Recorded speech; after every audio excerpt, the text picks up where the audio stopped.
Hello students, आपका स्वागत है। पिछली क्लास में हमने वर्ग समीकरण को सॉल्व करने की गुणनखंड विधि के बारे में सीख चुके हैं। यदि आपने वो वीडियो नहीं देखा है तो डिस्क्रिप्शन बॉक्स में उसका लिंक दिया हुआ है, आप वहां से वो देख सकते हैं। आज हम सीखेंगे कि वर्ग समीकरण को पूर्ण वर्ग विधि से किस तरीके से सॉल्व किया जाता है। बेसिक चीजें हैं जिसको जानना जरूरी है। देखते हैं क्या क्या चीजें हैं जो हमें इसमें जानना है। फर्स्ट है a plus B whole square equal to A square plus 2ab plus B square. And second हमें जो याद रखना है a minus B whole square equal to A square minus 2ab plus B square. तो दोनों फॉर्मूले में आप हालांकि इसको याद किए हुए हैं, पर ये देखिए सिर्फ यहाँ पे इसमें अंतर होता है। अगर प्लस 2ab है मीन्स वो a प्लस बी का होल स्क्वायर होता है, और माइनस 2ab है तो a माइनस बी का होल स्क्वायर होता है। तो इस चीज को हमें याद रखना है। अब देखते हैं कि किस तरीके से हम पूर्ण वर्ग विधि से क्वेश्चन सॉल्व करते हैं। देखिए यहाँ एक क्वेश्चन दिया हुआ है X square minus 6x plus 5 equal to 0। इसे हम पूर्ण वर्ग विधि से सॉल्व करना चाहते हैं। तो इसमें जो नियम हमें ध्यान रखना है, सबसे पहला जो हमें ध्यान रखना है एक्स स्क्वायर के सामने गुणांक जो है वो 1 होना चाहिए। और दूसरी चीज हमें जो ध्यान रखनी है, जो अचर पद होता है, जो कांस्टेंट होता है, वो दूसरे पक्ष में होना चाहिए। ये दो चीजें हमें याद रखनी है। तो ये है X square minus 6x equal to ये प्लस 5 है, उसे हम दूसरे पक्ष में ले जाते हैं तो माइनस 5 हो जाता है। अब हमको इस पक्ष में ये चीज मिल चुका है, हम इसे कंपेयर करते हैं कि हमारे इन दो फॉर्मूले में से किसके जैसा ये दिखाई दे रहा है। तो यहाँ देखिए बीच में -6 लिखा हुआ है, माइनस का निशान है, इसका मतलब ये इस नीचे वाले फॉर्मूले जैसा बनने वाला है, a माइनस बी स्क्वायर के जैसा। अब अगला प्रोसेस क्या होता है कि एक्स स्क्वायर माइनस हमें यहाँ से 2 निकालना है और x निकालना है। तो अगर आप x निकाल चुके, 6 में से आप 2 बाहर निकाल रहे हैं, मीन्स आप उसे भाग दे के बाहर निकाल रहे हैं, तो आप 6/2 बचेगा इक्वल टू -5। क्या कर रहे हैं यहाँ 6x में से हम 2x कॉमन निकाल रहे हैं, तो x तो निकल चुका, 6 में से 2 आप कॉमन निकाल रहे हो, मतलब आप भाग दे रहे हैं वहां, तो ये बचेगा 6/2। ठीक है। नेक्स्ट स्टेप में आपको करना है X square minus 2x into 6/2 है। जो चीज ये है 6/2 यानी कि ये क्या है 3 बचा हुआ है, तो इसको हम 3 भी लिख सकते हैं।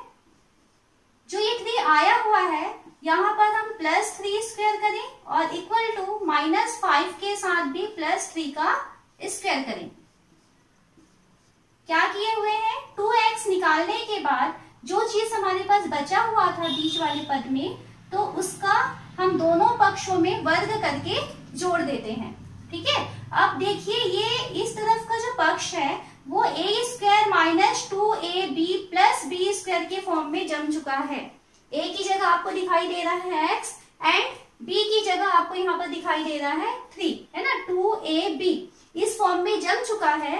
तो क्योंकि हम जानते हैं कि a square minus 2ab plus B square की वैल्यू a माइनस बी का होल स्क्वायर होता है, तो क्योंकि ऐसा है इसलिए हम इसे लिख सकते हैं x माइनस 3 का whole square.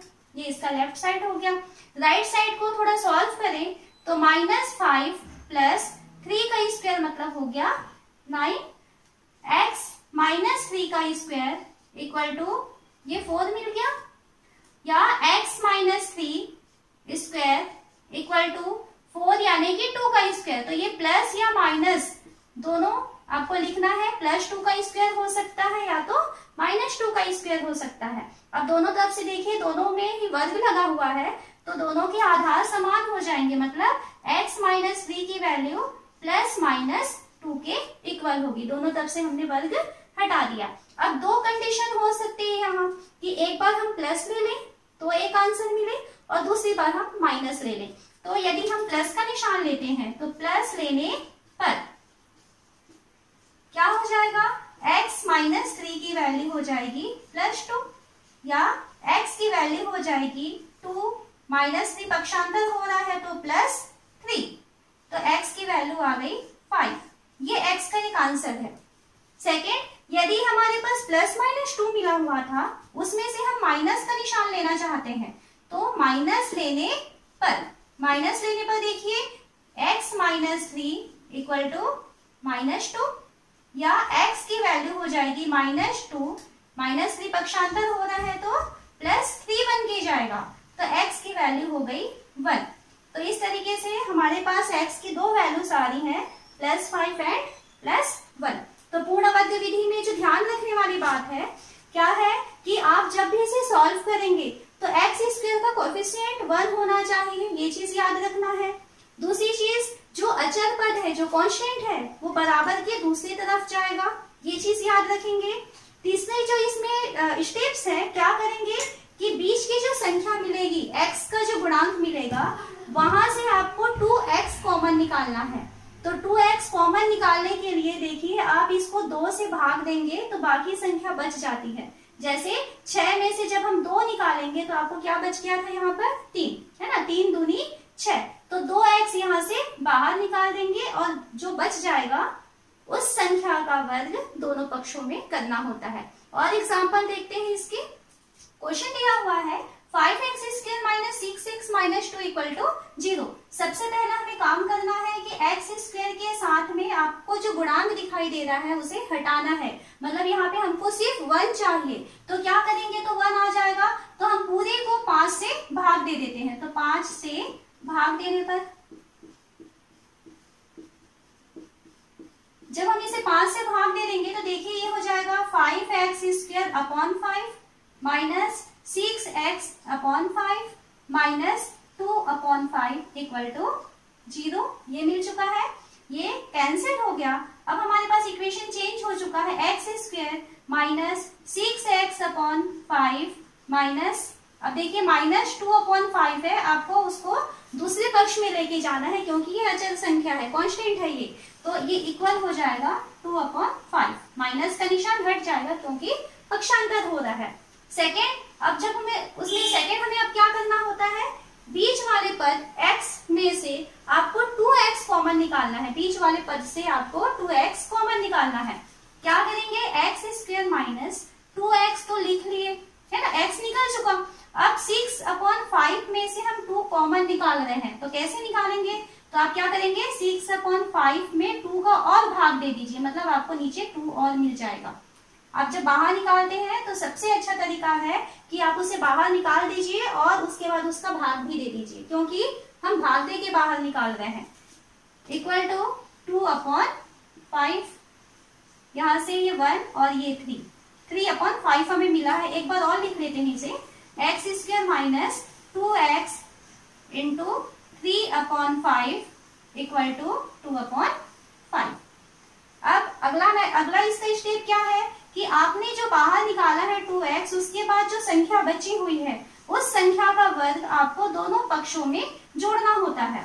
x square minus 2x into 3 upon 5, तो आप इधर भी 3 अपॉन 5 का स्क्वायर जोड़ देंगे और इक्वल टू 2 अपॉन 5 था, यहाँ पर भी आप 3 अपॉन 5 का स्क्वायर जोड़ देंगे।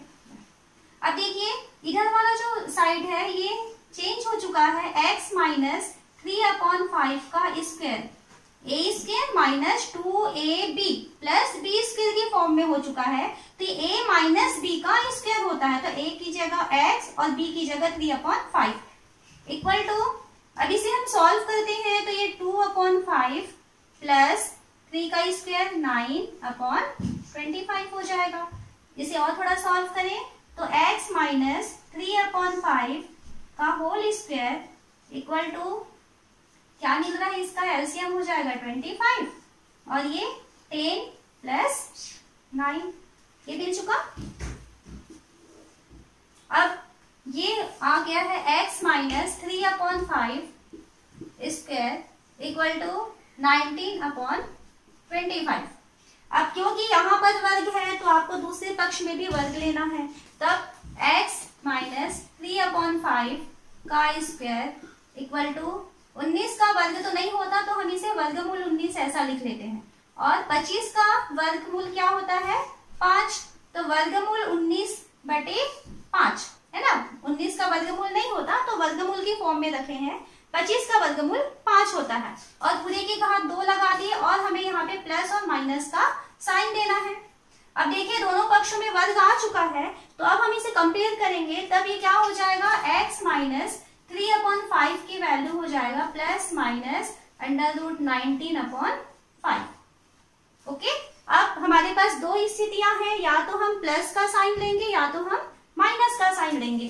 तो देखिए यदि हम प्लस का निशान लेते हैं तो प्लस लेने पर क्या हो जाएगा, x माइनस 3/5 की value plus √19/5।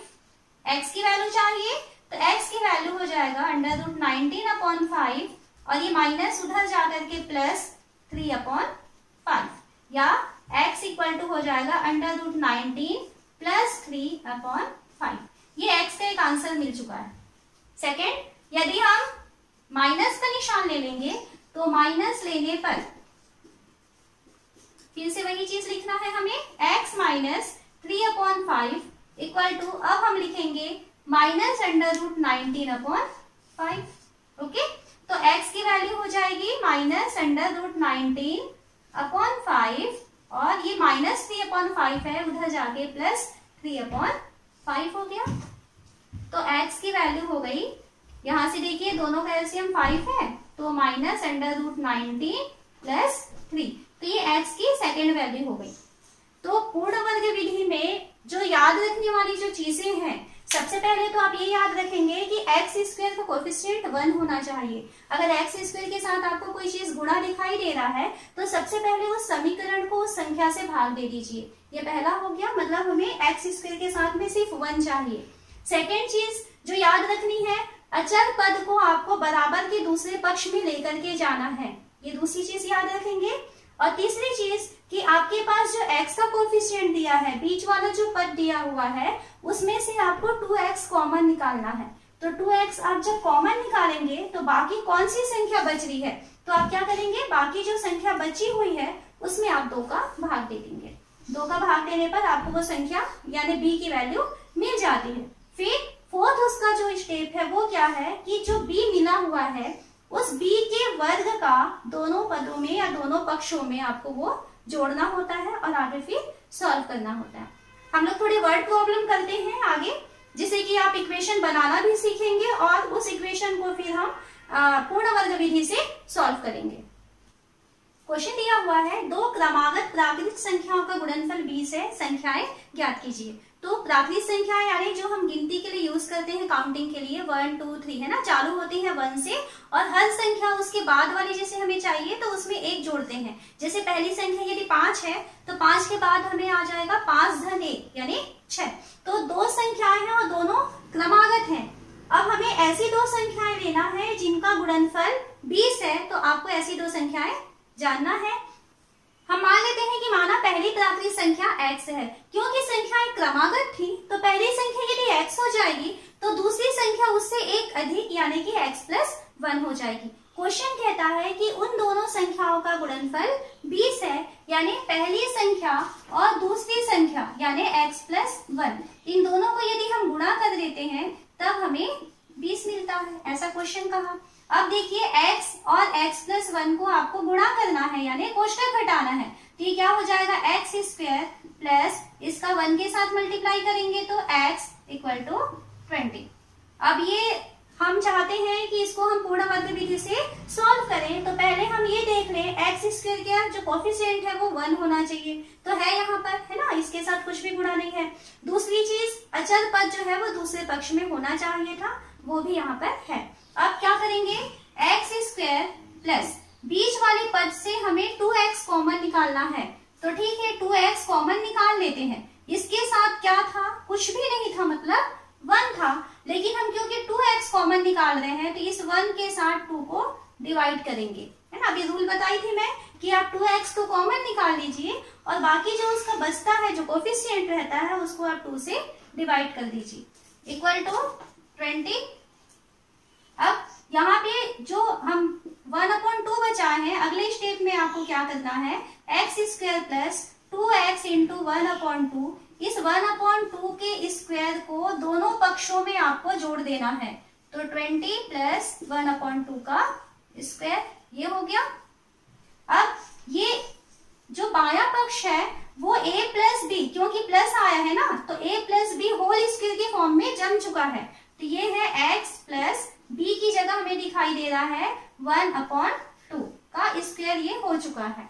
Equal to right hand side को सॉल्व करें तो 20 प्लस 1/2 का स्क्वायर, तो 1 का स्क्वायर 1 और 2 का स्क्वायर 4, ये हो जाएगा। और इसके नीचे कुछ नहीं है, मतलब क्या है, 1 है। सॉल्व करें, x plus 1/2 whole square equal to LCM हो जाएगा 4, ये इसके साथ मल्टीप्लाई हो जाएगा, तिर्यक गुणा करते हैं, और ये इसके साथ गुणा हो जाएगा, तो ये 20 और 4 का गुणा होगा तो ये 80 हो गया, और 1 और 1 का गुणा हो गया तो 1।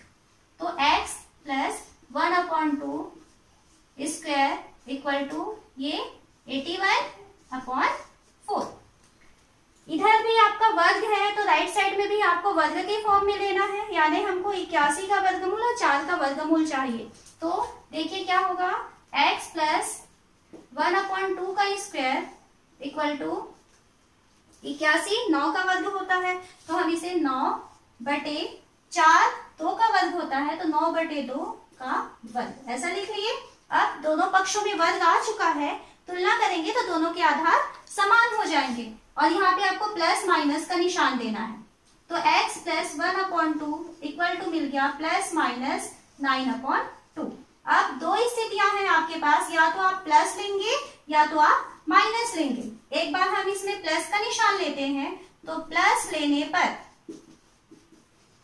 पर क्या हो जाएगा, x प्लस 1/2 इक्वल टू, यहाँ से प्लस के साइन को लेंगे 9/2। सॉल्व करें इसे, तो x इक्वल टू 9/2 प्लस 1/2 उधर ट्रांसफर हो रहा है तो माइनस 1/2 बन के गया। तो x इक्वल टू, दोनों का एलसीएम 2, ऊपर में 9 माइनस 1, तो x की वैल्यू आ गई 8/2। सॉल्व करें, 4 आया, तो हमें आंसर मिल रहा है x की वैल्यू 4, ये एक आंसर आया। सेकेंड और स्थिति है माइनस लेने पर, तो सेकेंड बार में हम माइनस लेने पर क्या हो जाएगा, देखें, x plus 1/2 equal to minus 9/2, ये आ गया। x की वैल्यू चाहिए, तो x इक्वल टू माइनस 9/2 और ये माइनस 1/2, प्लस था पक्षांतर होकर के माइनस बना हुआ है, तो x इक्वल टू, दोनों का लघुत्तम 2 आ गया, और ऊपर में माइनस 9 और माइनस 1, तो x की वैल्यू माइनस 10/2 कट जाएगा 5 बार में, तो x की वैल्यू आ गया -5। तो इस तरीके से पूर्ण वर्ग विधि से हम x की दो वैल्यूज निकाले हैं, 4 और -5। अब देखिए, हमको क्वेश्चन दिया था कि वो प्राकृत संख्याएं हैं, और प्राकृत संख्याओं में हमने x जो माना हुआ था, तो हमें x की दो वैल्यूज मिल रही हैं, एक तो 4 है और दूसरा -5 है। तो हम जानते हैं कि जो प्राकृत संख्याएं होती है वो हमेशा धनात्मक होती है, 1 2 3 4। तो जो सेकंड वैल्यू मिली है -5, वो आप नहीं ले सकते क्योंकि वो माइनस में है। तो हमको यहाँ रीजन देना है कि क्योंकि प्राकृत संख्या ऋणात्मक नहीं होती है, इसलिए हम इसे अग्राह्य करेंगे, वो हम नहीं ले सकते। तो अब हमारे पास क्या बचा, x की वैल्यू 4। तो अब हम कहेंगे कि जो पहली संख्या है, पहली संख्या जिसको कि हम x माने हुए थे, उसकी वैल्यू हो गई 4, एंड सेकेंड संख्या या दूसरी संख्या जिसको कहेंगे, एंड दूसरी संख्या क्या हो जाएगी, 4 + 1 यानी कि 5। तो ये दो संख्याएं हैं 4 और 5, जिसे गुणा करने पर 20 होता है। तो इस तरीके से आप क्वेश्चन को ध्यान से पढ़ेंगे। क्वेश्चन को ध्यान से पढ़ के आपको पहले इक्वेशन बनाना होता है, और इक्वेशन बनाने के बाद में फिर उसे सॉल्व करना है। अगला क्वेश्चन दिया हुआ है, दो संख्याओं का योग 48 है तथा गुणनफल 432 है, संख्याएं ज्ञात कीजिए। तो देखिए यहाँ पे दो संख्याएं कहा है, प्राकृत शब्द यूज नहीं किया है ना। जैसे इसके पहले क्वेश्चन में प्राकृत संख्या कहा था उसने, तो प्राकृत x और उसके बाद वाले को हम x+1 लिए थे, लेकिन यहाँ पे सिर्फ संख्याएं कहा है, तो हम मान लेते हैं, माना पहली संख्या x है, माना पहली संख्या x है। उसके बाद हम फिर ध्यान से पढ़ते हैं कि दो संख्याएं हैं, उनका योग 48 है, अगर हम पहली संख्या और दूसरी संख्या को जोड़ दें तो हमें क्या मिलना चाहिए? 48। अब यहाँ पे पहली संख्या की वैल्यू हम मान चुके हैं x प्लस दूसरी संख्या यदि हम लिखें x के साथ यदि दूसरी संख्या जोड़ा जाए तो हमें मिलता है 48। हमें दूसरी संख्या की वैल्यू चाहिए वो भी x के टर्म्स में, तो हम दूसरी संख्या इक्वल टू लिख सकते हैं 48 ऋण x। ठीक है, तो इस तरीके से हमारी पहली संख्या x हो गई और दूसरी संख्या है वो 48 ऋण x हो चुकी है। फिर हम क्वेश्चन को और पढ़ें। दो संख्याओं का योग 48 है, हमने संख्याएं ले ली। गुणनफल 432 है, तो क्वेश्चन कहता है कि अब पहली संख्या और दूसरी संख्या को यदि गुणा किया जाए तब वो 432 हो जाता है। तो पहली संख्या देखिए x, इसके साथ हम गुणा करेंगे दूसरी संख्या यानी कि 48 ऋण x, इसे हम गुणा करेंगे तब हमें 432 मिलेगा।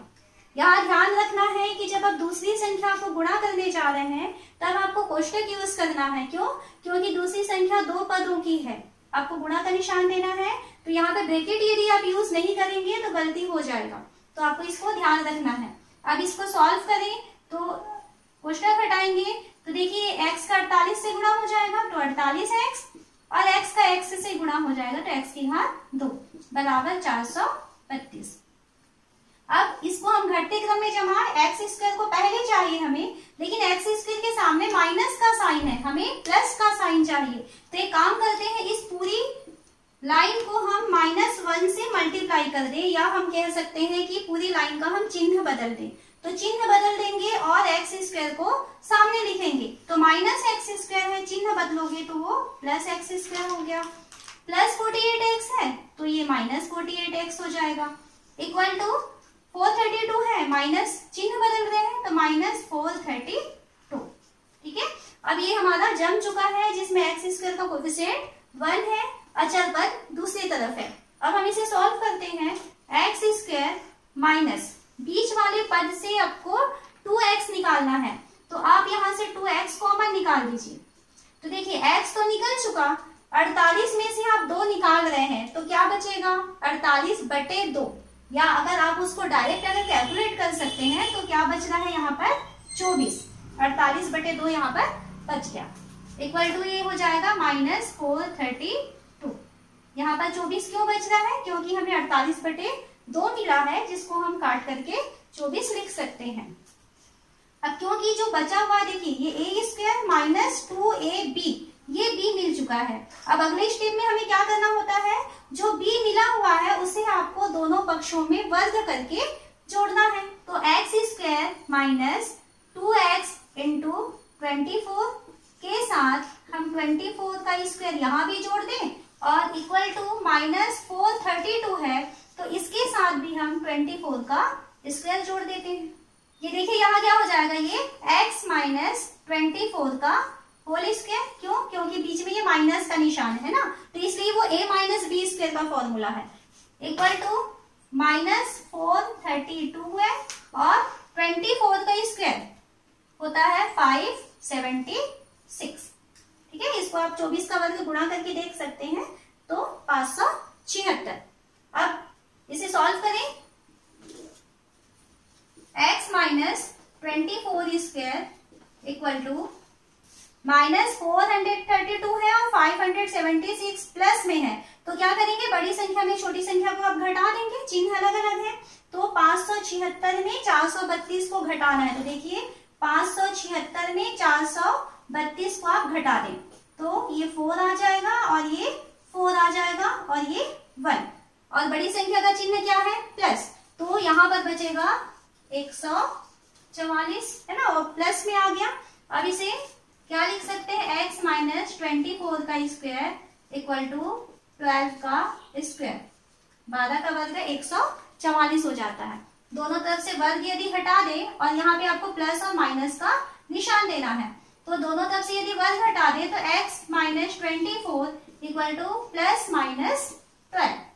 यहाँ तक हम पहुंच गए। दो स्थितियां हैं, या तो हम एक बार प्लस लेंगे और सेकेंड टाइम में हम माइनस लेंगे। तो यदि हम प्लस ले लेते हैं, प्लस लेने पर क्या हो जाएगा? x minus 24 equal to 12। तो x की वैल्यू हो जाएगा 12 प्लस 24 या x की वैल्यू हो जाएगा 36। ये एक संख्या मिल गई। सेकेंड, यदि हम माइनस का निशान ले लें तो माइनस लेने पर क्या हो जाएगा, x minus 24 equal to minus 12 या x इक्वल टू हो जाएगा minus 12 plus 24, x equal to 12। ये भी x की वैल्यू हो सकती है। तो x की वैल्यू या तो 36 होगा या तो x की वैल्यू 12 हो जाएगा। यदि हम x जिसे कि हम पहली संख्या कहते हैं, तो पहली संख्या यदि हम 36 ले तो यहां लिखेंगे, अगर पहली संख्या क्या मान ले 36, तब उस कंडीशन में दूसरी संख्या क्या हो जाएगी, तो दूसरी संख्या हो जाएगी 48 माइनस x, यानी कि 48 माइनस 36। तो कितना बच गया 12। यदि हम पहली संख्या को 36 ले लेते हैं तो दूसरी संख्या हमें 12 मिल गई। सेकेंड, यदि x की वैल्यू 12 ले लिया जाए, यानी यदि पहली संख्या को हम 12 ले लें, तब उस कंडीशन में आपको दूसरी संख्या क्या मिल जाएगी, 48 माइनस x, यानी कि 48 माइनस 12। तो कितनी हो गई ये 36, है ना। तो पहली संख्या और दूसरी संख्या इस तरीके से यदि हम कहें तो हम क्या कह सकते हैं कि हमें जब दो संख्याएं लेने कहा गया है तो उसमें से एक संख्या x है जिसकी वैल्यू क्या आ गया 12 और दूसरी संख्या की वैल्यू आ गई 36। आंसर देना है, अतः संख्याएं 12 तथा 36 है। क्वेश्चन दिया हुआ है, फलों की आयताकार क्यारी का परिमाप 76 मीटर है तथा क्षेत्रफल 357 वर्ग मीटर है। क्यारी की लंबाई और चौड़ाई ज्ञात कीजिए। तो यहाँ पे देखिए, क्योंकि आयताकार क्यारी है तो हम जानते हैं कि आयत का परिमाप क्या होता है, 2 लंबाई धन चौड़ाई, और आयत का क्षेत्रफल यानी लंबाई गुणा चौड़ाई। तो इस फॉर्मूले का हमें यूज करना है। तो हम मान लेते हैं कि इस तरीके से हमारे पास आयताकार क्यारी दी गई है जिसकी लंबाई को हम x मान लेते हैं और चौड़ाई को हमें x के ही पदों में ज्ञात करना है। तो हम मानते हैं माना क्यारी की लंबाई x मीटर है और हमें यहाँ पर दिया हुआ है कि इसका परिमाप 76 मीटर है। तो हमें परिमाप के लिए देखिए, हमें दिया हुआ है परिमाप बराबर 76 मीटर। परिमाप की वैल्यू होती है 2 लंबाई धन चौड़ाई। तो 2 लंबाई धन चौड़ाई की वैल्यू आपको दिया है 76 मीटर। यहाँ वैल्यू रखें 2, लंबाई को हम यहाँ x मान चुके हैं, तो x धन चौड़ाई बराबर 76। यहाँ से 2 देखिए गुणा है तो आप उधर उसको पक्षांतर करेंगे तो भाग में चला जाएगा। तो x धन चौड़ाई बराबर 76/2 है ना, गुणा का भाग हो गया। कैंसिल करें, कितना आ रहा है 38। तो हमें किसकी वैल्यू चाहिए, चौड़ाई की। तो चौड़ाई की वैल्यू हो गई 38 ऋण x। अब देखिए, उस आयताकार क्यारी की लंबाई x है और चौड़ाई है 38 ऋण x मीटर। फिर क्वेश्चन ध्यान से पढ़ें, इसका क्षेत्रफल 357 वर्ग मीटर है। हमें दिया हुआ है क्षेत्रफल दिया हुआ है 357 वर्ग मीटर, जबकि हम क्षेत्रफल के लिए फॉर्मूला जानते हैं लंबाई गुणित चौड़ाई। आयत का क्षेत्रफल होता है, तो हमें दिया है लंबाई गुणित चौड़ाई की वैल्यू 357 वर्ग मीटर। वैल्यू रखिए, लंबाई की जगह हमें रखना है x गुणा चौड़ाई की जगह हमें रखना है 38 ऋण x बराबर 357। सॉल्व करिए इसे, 38x ऋण x का वर्ग बराबर 357। अब यहाँ देखिए फिर से वही कंडीशन आ रही है, एक्स स्क्वायर के सामने माइनस का निशान दिख रहा है, जबकि हमें एक्स स्क्वायर के सामने प्लस चाहिए। तो हम क्या करते हैं, इस पूरी लाइन या पूरी इक्वेशन में हम चिन्ह को बदल देते हैं, -1 का मल्टीप्लाई करते हैं, तब सबके चिन्ह बदल जाएंगे और एक्स स्क्वायर को पहले लिखेंगे। तो -x² है, प्लस उसको x² बना दिए हैं, और ये +38 था वो -38 हो गया है, ये प्लस था तो ये -357। हम पूरी लाइन के चिन्ह को बदल दिए हैं। अब इसे हम पूर्ण वर्ग विधि से सॉल्व करना चाहते हैं, तो देखिए क्या हो जाएगा, एक्स स्क्वायर माइनस यहाँ से 2x कॉमन निकाल देते हैं। तो 2x जब आप कॉमन निकालोगे तो x तो निकल चुका, 38 में से 2 निकल रहा है, भाग होके निकल रहा है। तो 38 में यदि आप 2 का भाग दे देंगे तो कितना बचेगा, 19, 19 दूनी 38 बराबर ऋण 357। जो चीज बचा हुआ है वो b बना हुआ है ना, ये a स्क्वायर माइनस 2ab, तो इसका वर्ग हमें दोनों पक्षों में जोड़ना है। तो ये क्या हो जाएगा, आप देखिए हम प्लस 19 का स्क्वायर यहाँ भी कर दिए और प्लस 19 का स्क्वायर यहाँ भी कर दिए। अब इसे सॉल्व करें तो लेफ्ट हैंड का जो साइड है वो चेंज हो चुका है x माइनस 19 का स्क्वायर, क्योंकि माइनस का निशान आया है तो a माइनस बी का होल स्क्वायर ये फॉर्मूले में आ चुका है। राइट हैंड साइड को सॉल्व करें तो माइनस 357 प्लस 19 का स्क्वायर 361, ठीक है। तो ये हो गया x minus 19 square equal to कितना बच जाएगा, ये 4 है ना, 4 बचेगा। तो क्या हो गया, ये square equal two plus minus 2 का स्क्वायर। दोनों तरफ से हम वर्ग यदि हटा दें तो x minus 19 equal two plus minus 2। अब देखिए इसके आगे आप लोग सॉल्व कर सकते हैं। एक बार प्लस का साइन लेंगे, है ना, और प्लस का साइन लेके x की वैल्यू सॉल्व करेंगे, और दूसरी बार में आप माइनस का साइन लेंगे और x की वैल्यू सॉल्व करेंगे। तो इस तरीके से आज हम पूर्ण वर्ग विधि से द्विघात समीकरण को सॉल्व करना सीखे हैं। अब इसमें और भी आप जो है प्रैक्टिस के लिए बुक से क्वेश्चन ले सकते हैं। कभी भी वर्ग समीकरण दिया हुआ है तो आप उसे किसी भी मेथड से सॉल्व कर सकते हैं, चाहे तो आप उसे गुणनखंड विधि से सॉल्व करें, चाहे पूर्ण वर्ग विधि से सॉल्व करें, या फिर हम आगे और एक फॉर्मूला मेथड पढ़ने वाले हैं उससे भी सॉल्व कर सकते हैं। तो और भी क्वेश्चन लेकर के उसको अच्छे से आप लोग प्रैक्टिस कीजिए।